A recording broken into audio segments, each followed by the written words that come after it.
Que a graça e a paz do Senhor Jesus repousem sobre cada um de nós.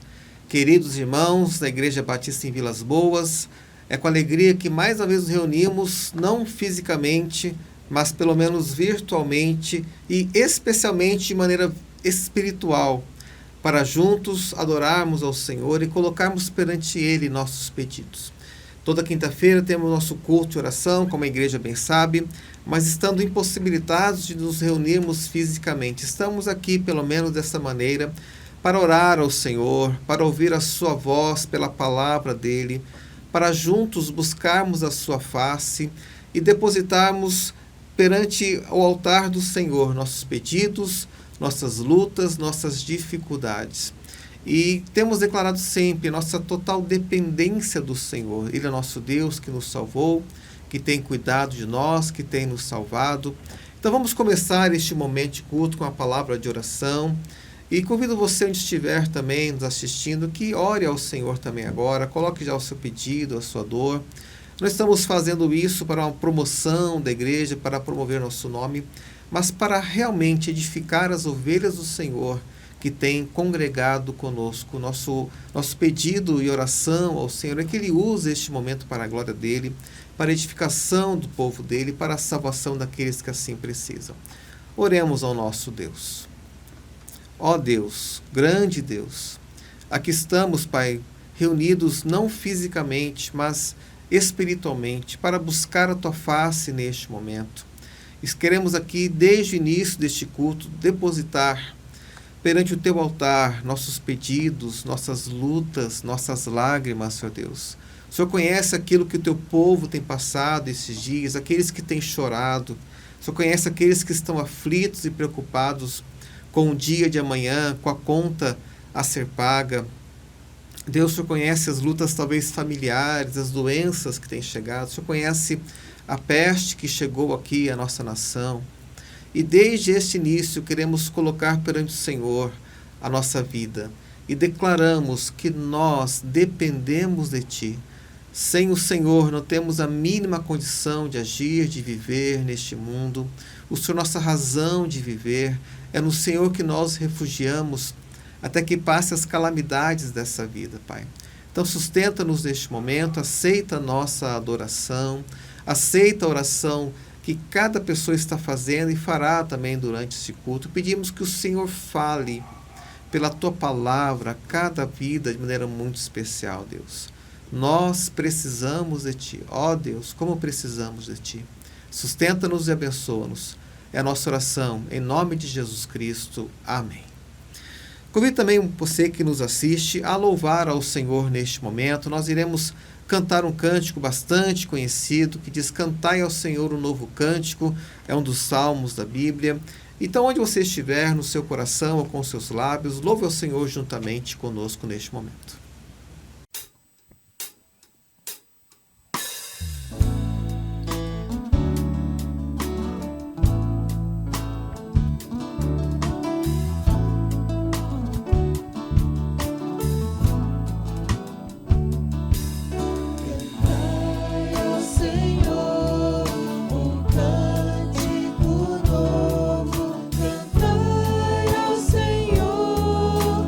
Todas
Graças a Deus, cantai ao Senhor um cântico novo. Leremos agora a palavra do Senhor, o Salmo 127, um salmo que fala da segurança que nós temos em nosso Deus. Lerei aqui o texto, Salmo 127. Quem puder também na sua casa, onde estiver assistindo, acompanhar conosco essa leitura com a Bíblia aberta, que assim também o faça. Diz assim a palavra de Deus, Salmo 127, Cântico dos degraus de Salomão. Se o Senhor não edificar a casa, em vão trabalham os que edificam. Se o Senhor não guardar a cidade, em vão vigia a sentinela. Inútil vos será levantar de madrugada, repousar tarde, comer o pão de dores, pois assim dá ele aos seus amados o sono. Eis que os filhos são herança do Senhor, e o fruto do ventre o seu galardão. Como flechas na mão do valente, assim são os filhos da mocidade. Bem-aventurado o homem que enche deles a sua aljava. Não serão confundidos quando falarem com seus inimigos à porta. Diz o verso 1: Se o Senhor não edificar a casa, em vão trabalham os que edificam. Se o Senhor não guardar a cidade, em vão vigia a sentinela. Como os irmãos bem sabem, estamos em tempos de vigília em nossa nação, especialmente em nossa cidade, e temos que fazer aquilo que é humanamente possível em nosso tempo, não podemos descuidar, mas nossa confiança repousa em nosso Deus. Como o texto fala claramente, se o Senhor não guardar a cidade, em vão vigia a sentinela. Que a nossa confiança nesses tempos difíceis possa repousar sempre em nosso grande Deus. Vamos novamente louvar ao Senhor agora com o hino. Vamos cantar um hino bastante conhecido, o hino 9 do cantor cristão, Santo, Santo, Santo. E vamos adorar esse Deus tremendo que tudo pode. Esse hino é baseado em uma visão que o profeta Isaías teve no seu chamado. E daqui a pouco vamos pregar sobre um texto do profeta Isaías também. Então louve ao Senhor, adore esse grande Deus que pode nos guardar, que pode nos salvar. E certamente tem feito isso. Santo, Santo, Santo é nosso Deus.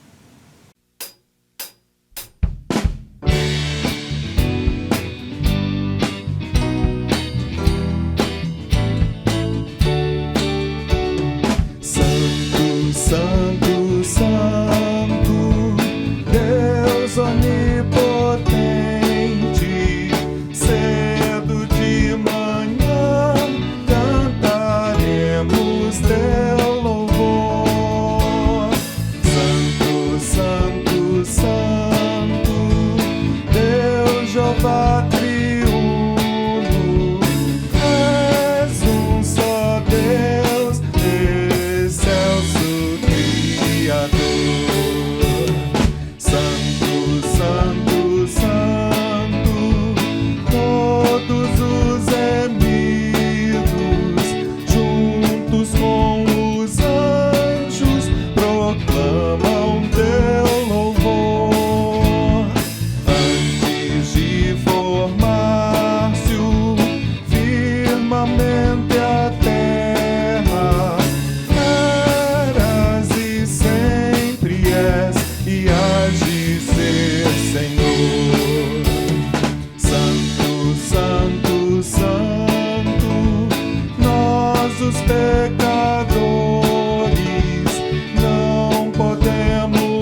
Queridos, teremos agora nossa oração intercessória, é o momento em que nós depositamos perante o altar de Deus aquilo que está em nosso coração. Quando estamos em nossa igreja às quintas-feiras, nós temos momentos diversos de oração. Há momentos que oramos somente pela igreja, há outros momentos em que oramos pelos enfermos, há outros momentos que nos reunimos em grupos de 3 a 4 pessoas, até um pouco mais, para colocarmos pedidos pessoais e assim oramos uns pelos outros. Também temos em nossa igreja aquela semana de oração, outros momentos que são tão importantes para nós. Mas hoje estamos separados fisicamente. Mas mesmo assim, nós iremos interceder ao Senhor. E convido você também que nos assiste, que nos acompanha neste momento. Estamos em culto. Então ore também ao Senhor, coloque a sua vida, o seu pedido, a sua família. Sabemos que há muitos queridos que têm passado lutas financeiras nesse período, aqueles que têm empresa ou trabalham por conta, ou até mesmo empregados que estão preocupados com o dia de amanhã. E o que eu posso dizer a respeito disso é que a palavra do Senhor diz que Deus conhece a nossa necessidade. Antes mesmo de orarmos, Deus sabe daquilo que nós precisamos.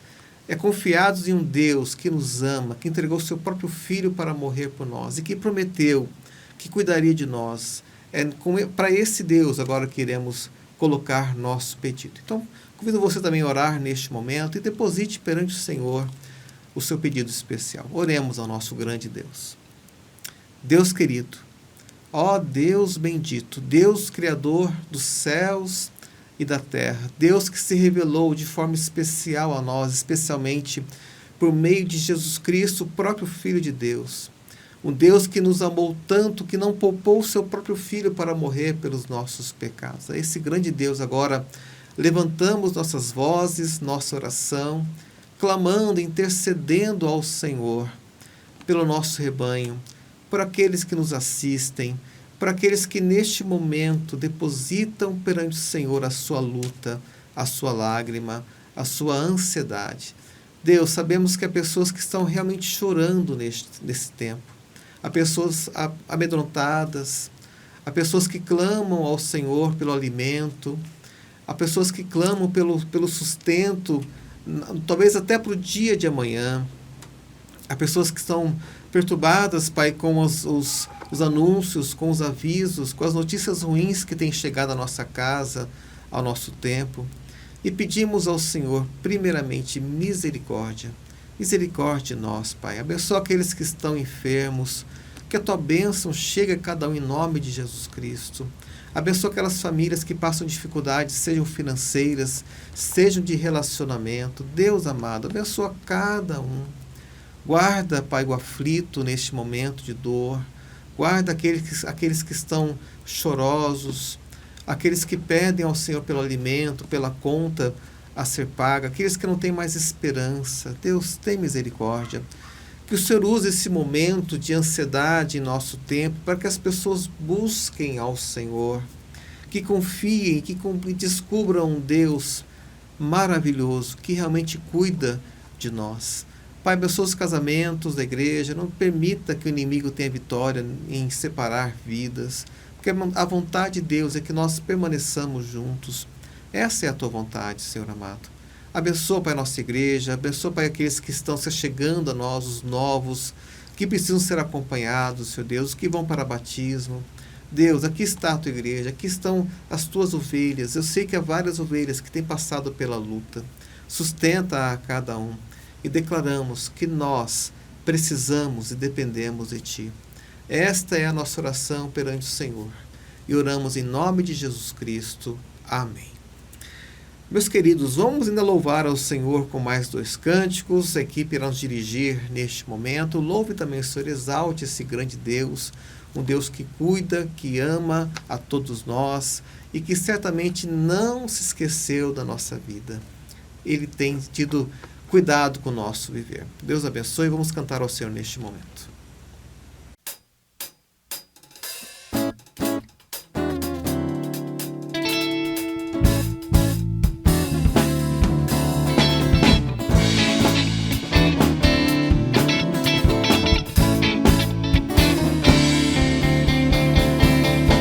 Porque Ele vive, posso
Meu refúgio e libertação é Jesus. Dele o socorro me virá. A razão do meu cantar é Jesus, fonte de inspiração para louvar. Meu refúgio e libertação é Jesus.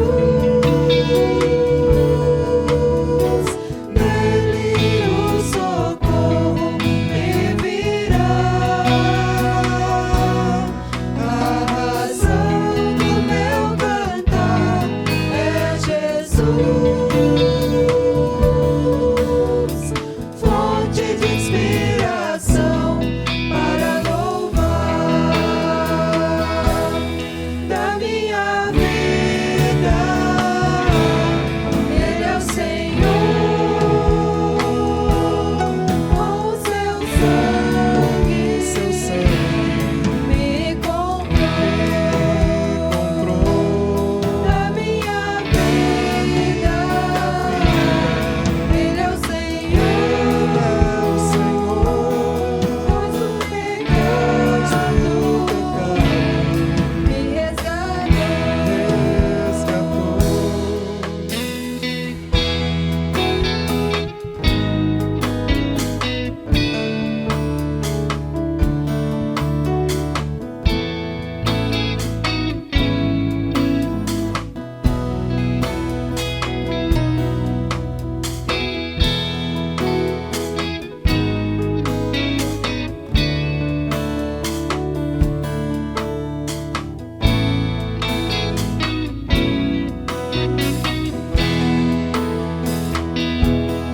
Da minha vida,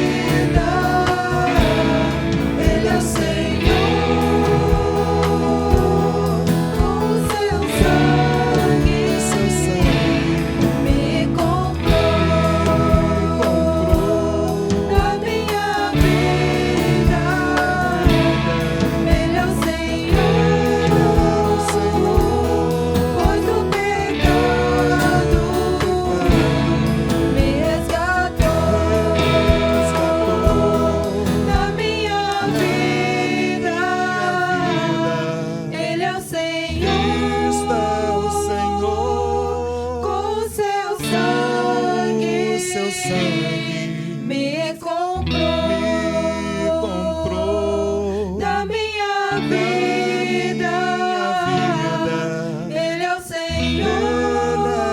Senhor, pois o pecado me resgatou.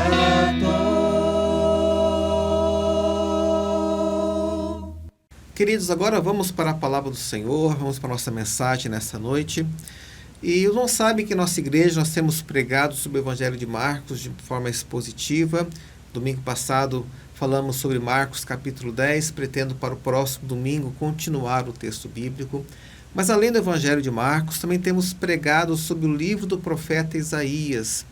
E estamos no capítulo 15 e quero continuar então também a exposição desse livro da palavra do Senhor. Estamos em um ponto aqui em que o profeta Isaías profere juízo contra várias nações. Na última quinta-feira estivemos em nossa igreja, foi o último culto nosso presencial, com poucas pessoas, mas foi um culto muito abençoado. E lá pregamos sobre o final do capítulo 14, quando fala sobre o juízo de Deus sobre a Filistia. E hoje quero falar sobre o juízo de Deus sobre o povo de Moabe. Essa palavra está nos capítulos 15 e 16 do profeta Isaías. Eu lerei agora apenas o capítulo 15 e durante a mensagem lerei alguns versículos também do capítulo 16. Então, acompanhe em sua Bíblia, se assim for possível, livro do profeta Isaías, capítulo 15. Esta é a palavra de Deus. Peso de Moabe. Certamente em uma noite foi destruída Ar de Moabe e foi desfeita. Certamente em uma noite foi destruída Kir de Moabe e foi desfeita. Vai subindo a Bagite e a Dibom e aos lugares altos a chorar, por Nebo e por Medeba. Moabe uivará. Todas as cabeças ficarão calvas e toda a barba será rapada. Cingiram-se de panos de saco nas suas ruas e nos seus terraços, nas suas praças. Todos andam uivando e choram abundantemente.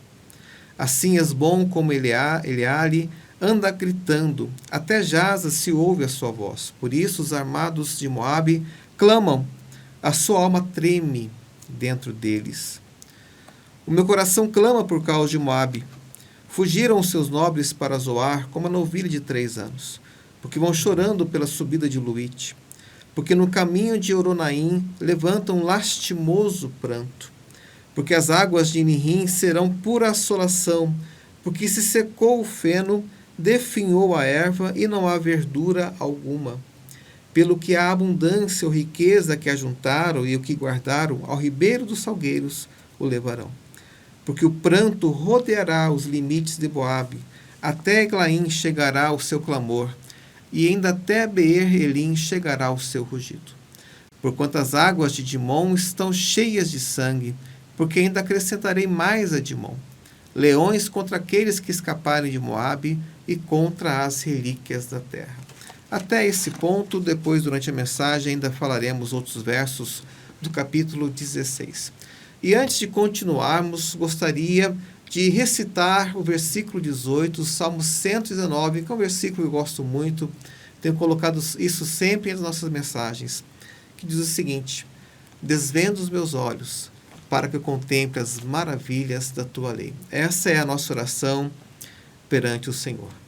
Este não é um texto fácil, capítulos 15 e 16, essa parte do profeta Isaías, enfim, não é muito fácil, há textos difíceis aqui. Estamos na primeira parte do livro do profeta Isaías e uma característica dessa primeira parte é que sempre há uma ameaça pairando no ar. Essa ameaça chama-se Assíria. A Síria era o grande reino daquela época. A Síria invadia nações, destruía reis. E aqui é sempre a expectativa de que a Síria invadiria tanto o reino do norte, que é Israel, como o reino do sul, que era Judá. E de fato assim aconteceu. Isaías relata a invasão, capítulos 34 e 35, em que o reino do norte é invadido e é destruído. Os assírios tinham um sistema de dominação muito interessante. Eles tiravam o povo de uma terra e levavam para outra terra, e pegavam povos de outros lugares e traziam para aquele lugar. Então havia uma mistura de povos que fazia perder a cultura, uma dominação até mesmo cultural. Tanto é que em Israel, o Reino do Norte, aconteceu isso de fato. Assírios invadiram, levaram o povo de lá e trouxeram outros povos para ali morarem. E daquela mistura nasceu o povo samaritano, que depois, mais para frente, entrará em conflito ainda com os judeus. O Reino do Sul ficou ainda, foi invadido pela Assíria, chegaram até Jerusalém, mas pela mão de Deus não conseguiram entrar na cidade. Aqui o capítulo 15, onde estamos, não chegou ainda nesse ponto da invasão total que a Síria faria tanto ao Reino do Norte como ao Reino do Sul. Mas há a profecia sendo colocada em relação a isso. E o que o profeta fala aqui é que não somente Israel e Judá, mas as nações ao redor também seriam invadidas e destruídas pelo reino da Assíria. Note que quando Deus aqui fala do juízo que chegaria, ele está usando a Assíria como instrumento do seu juízo para castigar ali aquelas nações. Assim como alguns séculos depois, usaria a Babilônia também para castigar as nações, especialmente o reino de Judá, que seria invadido e o povo seria levado cativo para aquela nação. Quero colocar esse texto, capítulos 15 e 16, e dizer então como grande tema o juízo de Deus sobre Moabe. Quero aplicar algumas questões que aqui também para o nosso tempo. Quero dividir o texto aqui em 3 partes. Primeiro quero falar um pouco e brevemente sobre quem eram os moabitas. Depois quero falar sobre as características dessa destruição que aconteceu lá na terra de Moabe. E finalmente a terceira parte quer dizer sobre o refúgio, o consolo que Deus prometeu também àquele povo. Algo muito interessante. E no final, meus irmãos, quero fazer uma aplicação especialmente para o nosso tempo.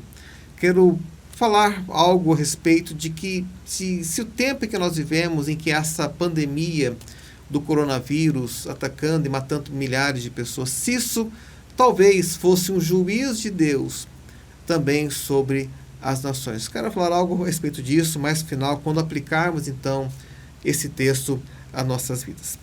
Vamos à primeira parte. Quem eram os moabitas? A palavra Moabe significa família de um pai. É interessante o nascimento de um homem chamado Moabe. Ele era filho de Ló. Ló era sobrinho de Abraão. Ló morava em Sodoma com sua família, esposa e filhas. E sabemos que Sodoma foi destruída pelo Senhor por meio dos anjos. Mas Ló, a esposa e as filhas saem daquela cidade, escapam. No meio do caminho, a mulher dele olha para trás, se transforma em estátua de sal. Mas Ló e as duas filhas conseguem escapar, vão para uma cidadezinha chamada Zoar, e de lá vão para um monte ou um morro e ficam em uma caverna, um lugar lá escondido, porque estavam com medo. Então as filhas têm uma ideia, especialmente a mais velha: olha, deixemos descendência ao nosso pai. O que elas queriam fazer era ter relações com o próprio pai, para então terem descendência com o nome dele. Então embebedam o pai, uma noite uma filha se deita, na noite seguinte a caçula se deita, e engravidam. E a filha mais velha, então, dá à luz um menino a quem dá o nome de Moabe, que significa família de um pai. A mais nova também dá à luz um menino, chama de Amon. E Moabe e Amon dão origem a dois povos, Moabitas e Amonitas. E os dois povos, mais para frente, serão inimigos do povo de Deus. Então é assim que é formada aquela nação. E é uma história interessante no livro de Números, capítulo 22, em que um rei dos Moabitas, vendo o povo de Israel que tinha saído do Egito, estava no deserto caminhando para a terra prometida. Quando ele vê aquele povo tendo vitória após vitória, ele fica com medo. Então vai atrás de Balaão, que era um profeta ou um falso profeta. Essa questão é interessante depois de ser entendida, né? E quer contrata Balaão para amaldiçoar o povo de Deus. Balaão no começo não quer, mas depois acaba aceitando a oferta e por 3 vezes tenta amaldiçoar o povo de Deus, pelo pagamento que o rei moabita daria a ele. Ele vai até Deus para tentar amaldiçoar, mas Deus não permite. Os moabitas tentaram fazer isso, jogar maldição sobre o povo de Deus. E nisso é uma grande lição para nós, que contra o povo de Deus, meus queridos, não há maldição que chegue. Nós somos guardados pelo poder de Deus. Entendamos que qualquer coisa que aconteça conosco só acontecerá pela permissão de um Deus que é completamente soberano sobre todas as coisas. Nisso repousa a nossa confiança, não em nossa própria força, não em nossa própria santidade, não na nossa própria religião, naquilo que nós fazemos, se nossas orações são fortes, se são fracas, se são bonitas, se são poderosas. Nossa confiança não está nisso. Nossa confiança está em um Deus que reina, que criou os céus e a terra, que é completamente soberano, que já derrotou o mal por meio de Jesus Cristo na cruz do Calvário. Esse é o nosso Deus. E é nele que nós esperamos e nos refugiamos até que passe as calamidades dessa vida. Então os moabitas tentaram amaldiçoar o povo de Deus, mas Deus não permitiu. Isso também se aplica a nós. Nós somos guardados e protegidos do poder de Deus. Esses eram os moabitas. Então houve vários momentos que os moabitas se colocaram contra o povo de Deus. E um detalhe interessante de uma moabita, que foi alguém que se juntou ao povo de Deus, que era Esther, que era Ruth, né? Ruth era uma moabita que depois entrou no povo de Deus e participou até mesmo da linhagem de Jesus Cristo. Esse é um detalhe interessante. Voltemos aqui para o texto. Vamos para a segunda parte. Quero falar sobre características, então, desse juízo que cairia sobre Moabe. Como já dissemos, esse juízo seria uma destruição que viria pelo reino da Assíria. A Síria entraria ali e destruiria aquele país. E, meus queridos, seria uma destruição terrível e vexaminosa.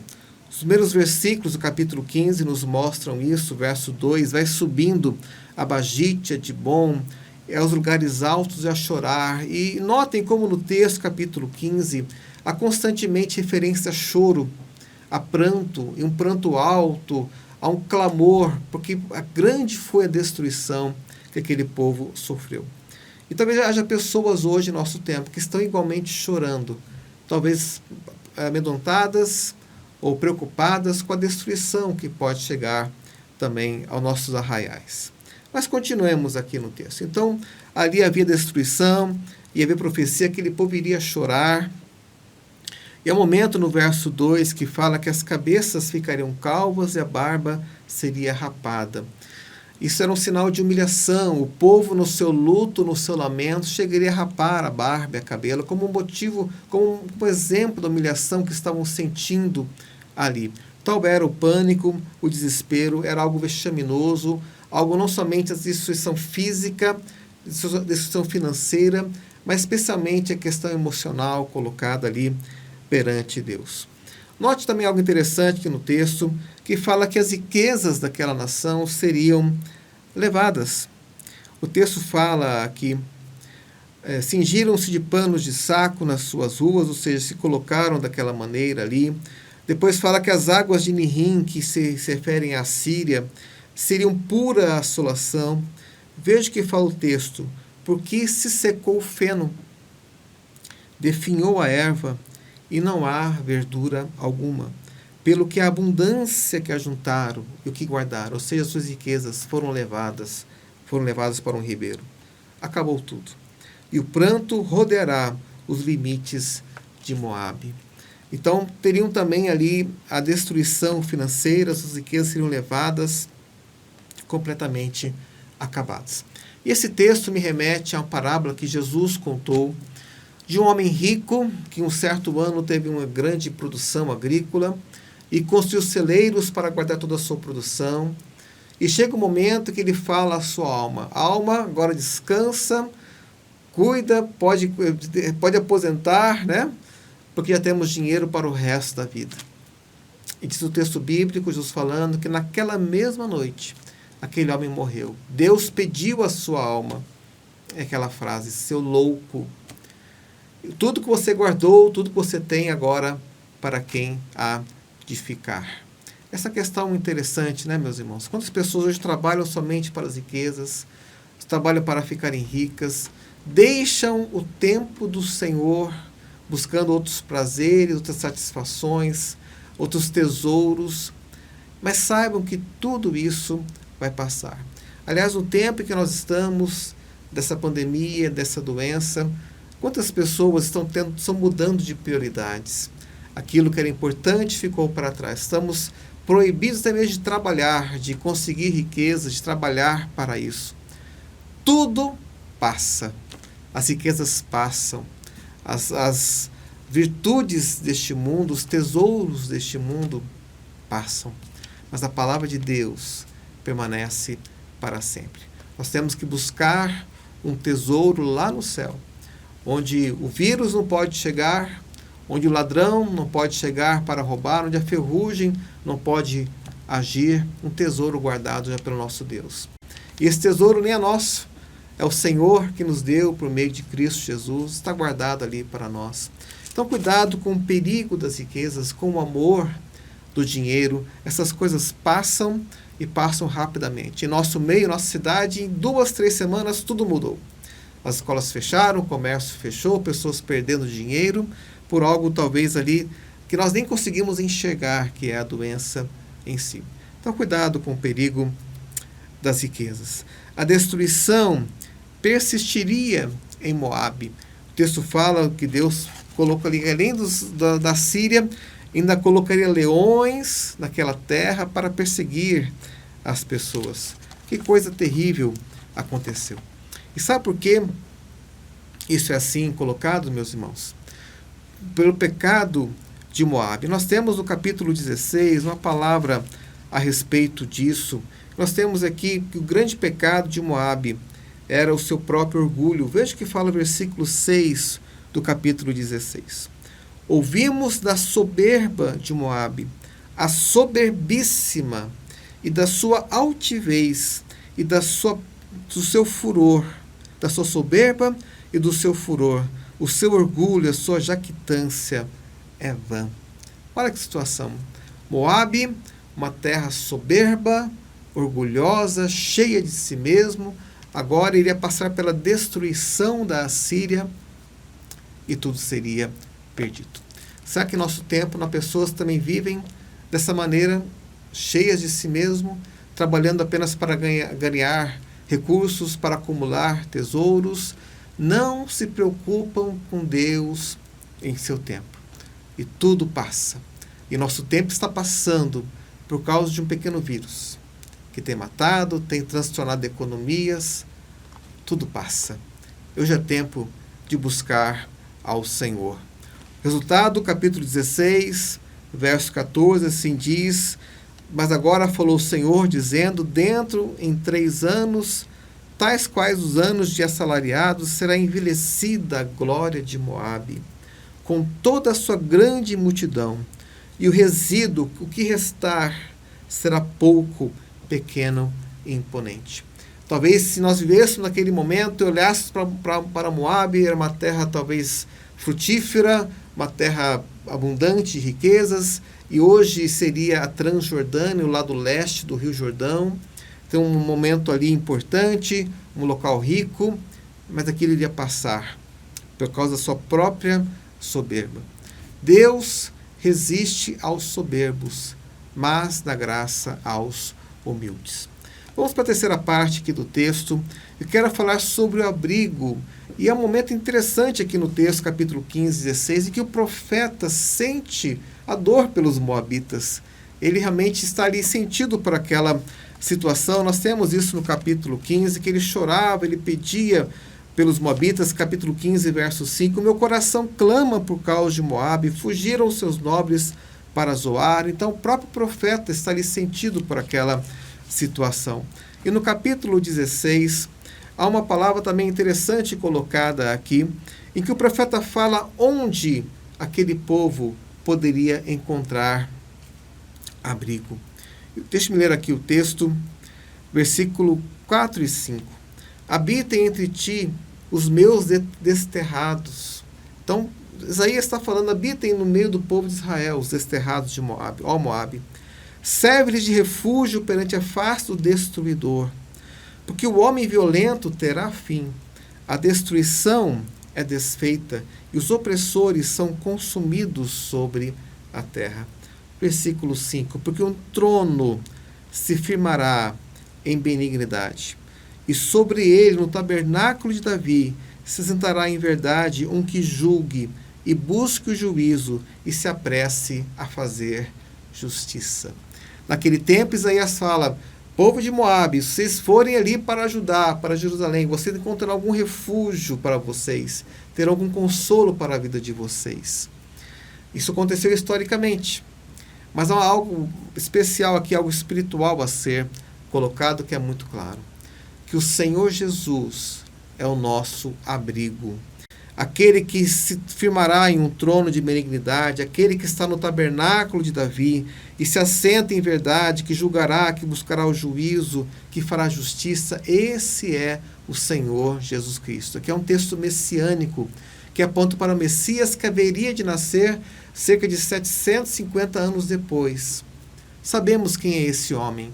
É o nosso Senhor Jesus, é o Filho de Deus, que veio para nos buscar, para nos salvar, que lá em Jerusalém morreu numa cruz terrível, mas que ressuscitou e já está assentado à direita de Deus, reinando com Deus Pai. E um dia voltará para completar o seu reino de forma definitiva. Esse é o nosso Jesus. Meu querido amigo, se hoje você passa pela aflição, pela dor, se você chora como choraram os moabitas aqui, e como disse, a palavra choro e pranto aparece diversas vezes, saiba que o seu refúgio é o Senhor Jesus Cristo. Há um texto em Hebreus que fala que Jesus é o nosso sumo sacerdote, que passou tudo o que nós passamos e que pode nos auxiliar quando passamos pelas lutas dessa vida. Entrega o teu caminho ao Senhor, confia nele e o mais ele fará. também diz o salmista, já disse isso no culto esta noite, é no Senhor que nós nos refugiamos até que passem as calamidades dessa vida. Jesus Cristo disse, no mundo tereis aflições, mas tem de bom ânimo, eu venci o mundo. Jesus venceu, e nele, firmados nele, confiados nele, nós podemos também vencer. Isso significa que se eu citar o nome de Jesus, ou se eu falar que o sangue de Cristo tem poder, não pegarei vírus? Não. Significa que nós estamos protegidos por Deus, no sentido que, se Ele quiser, Ele nos livrará. Se Ele permitir, Ele deixará que nós passemos pela dificuldade. Mas há uma recompensa, estaremos para sempre com o Senhor na nossa eternidade nos céus. Finalmente, eu quero aplicar, então, a mensagem de hoje ao tempo em que nós vivemos. Será que a pandemia do coronavírus é juízo de Deus sobre as nações? Assim como no passado, na época de Isaías, Deus executou o juízo, primeiramente pela Assíria, que invadiu e destruiu nações, depois pela Babilônia, que também invadiu e destruiu nações. Será que podemos entender isso dessa forma? Precisamos entender algumas coisas importantes aqui nesse momento. Primeiramente, nós vivemos em um mundo caído. Nós passamos pela queda. A queda se refere ao momento em que Adão e Eva pecam, desobedecem ao Senhor e tomam daquela fruta. Então houve a queda do ser humano. E quando há a queda, Deus chega e amaldiçoa esse planeta, essa terra em que nós vivemos. Nós vivemos em um mundo amaldiçoado, em um mundo que há luta, que há problema, em que há cravos, em que há espinhos.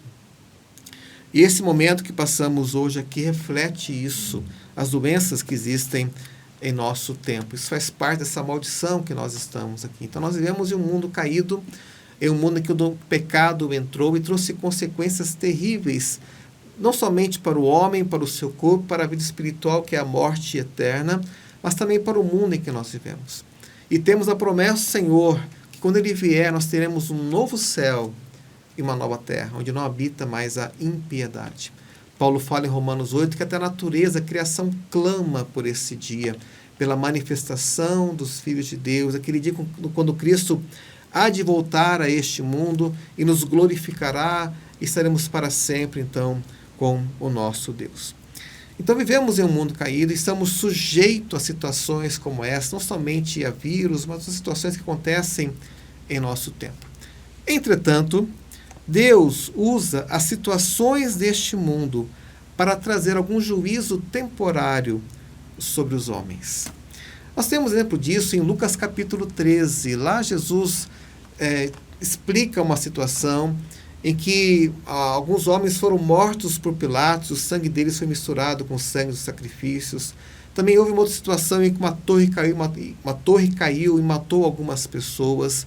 E as pessoas perguntaram, as pessoas que morreram desse jeito, de maneira trágica, eram mais pecadores do que outras pessoas? Jesus fala que não. Todos somos pecadores. Mas eventos, situações como essas, nos alertam que existe juízo de Deus sobre a humanidade.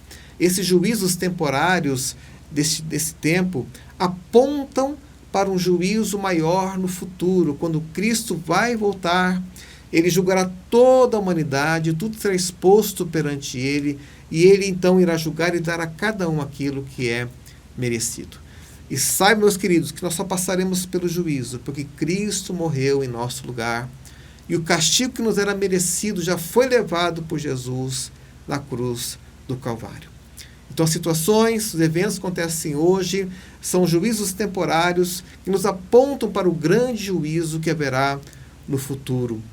Ainda algo mais sobre isso, meus irmãos, que existe um juízo hoje que é muito pior que qualquer evento catastrófico que possa acontecer. Esse juízo pior que nós temos hoje é quando Deus permite que o ser humano ande de acordo com o seu próprio coração.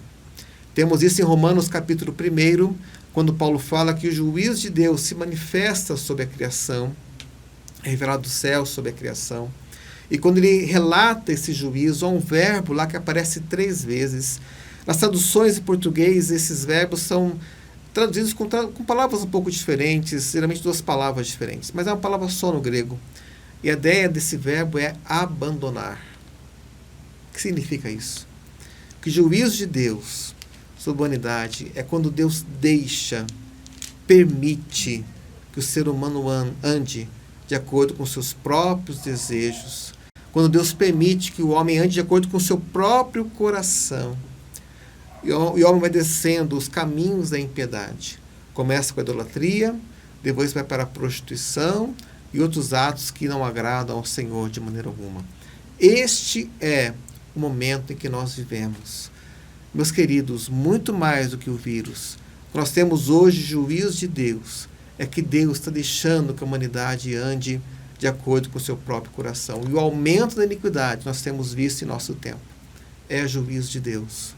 Deus permitindo que o homem acumule para si tesouros de impiedade para aquele último dia. É com isso que nós realmente devemos nos preocupar muito mais. É importante, sim, nos prepararmos para o vírus. É importante nos atermos as questões que o governo tem colocado. Humanamente falando, temos que fazer tudo isso. Não há problema nenhum. Mas como eu gostaria que os seres humanos estivessem tão preocupados com o seu destino final, como estão preocupados hoje em se livrar de uma doença.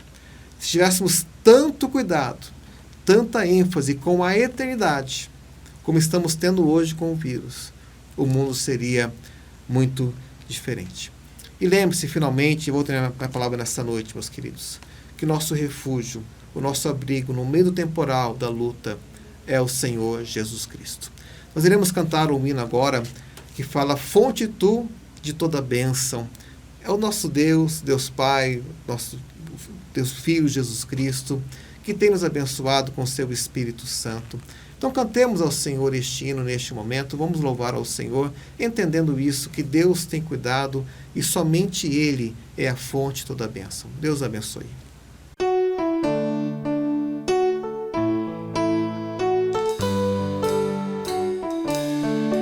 Fonte és tu de toda bênção, vem o canto me inspirar.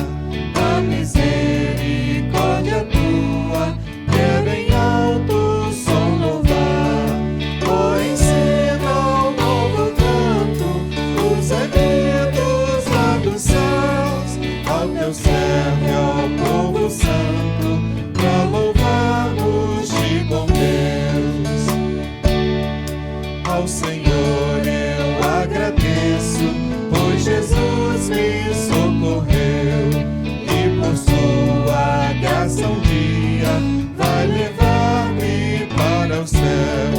Meu perdido procurou-me, longe do meu Deus sem luz, dos pecados meus lavou-me, com seu sangue o bom Jesus. Devedora tua graça, cada dia e hora sou. Teu cuidado sempre faça, com que eu ame a ti, Senhor. O meu ser é vacilante, toma o prende-o com amor, para que eu a todo instante glorifique a ti, Senhor.